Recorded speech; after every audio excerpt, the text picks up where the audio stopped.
ஏன் எனக்கு இப்பதான் எங்க அப்பா ஒரு எவ்வளவு பெரிய மேதாவி அப்படின்னு சொல்லிட்டு மேதாவி தானே சொல்லுவாங்க. இது மேதாவி தான் மேதாவின்னு இந்த தைப்பூச நாள் அன்னைக்கு தான் வந்து எனக்கு உணரப்படுறேன்.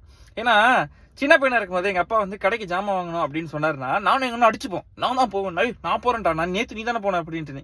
ஏன்னா அப்பதானே 10 வெள்ளிக்கு கொடுத்தாருன்னா 7 வெள்ளி 8 வெள்ளிக்கு ஜாமான் வாங்கிட்டு மிச்சம் 1.5 வெள்ளி ஆட்டையை போட முடியும், ஆட்டையை போட்டு பதுக்க முடியும். அதுக்கு அடிச்சுப்போம். எங்க அப்பா பாப்பாரு இப்படிங்க உனக்கு அடிச்சுக்கிறானுங்க சம்மந்தம் இல்லாம.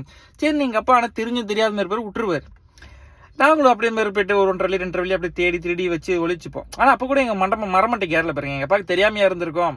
எவ்வளவு ஜாமான் வாங்குவாரு, எவ்வளவு இது வாங்குவாரு, அவருக்கு இந்த வேலை எவ்வளவு கொடுக்க தெரியும். ஆனா அவரு தெரியாத மாதிரி தான் இருப்பாரு.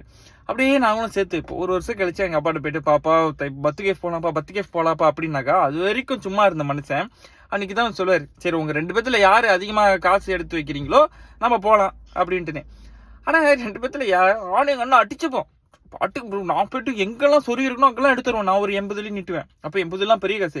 எங்க அண்ணன் முட்டா பையன் 100 வெள்ளி எடுத்து நீட்டுவான். இவ்வளவு சேர்த்து வச்சிருக்க அப்படின்னு கொஞ்சம் கொஞ்சமா 1 வெள்ளி 50 காசு எல்லாம் பொறுக்கி அதுல எடுத்துப்போம். ஆனா எதுக்கு அதுக்கு சண்டை போட்டு எல்லாத்தையும் கொடுத்தோன்னு எனக்கு இப்போ வரைக்கும் தெரியல. ஏன்னா எப்படி இருந்தாலும் எங்க அப்பா கூட்டி தான் போறாரு.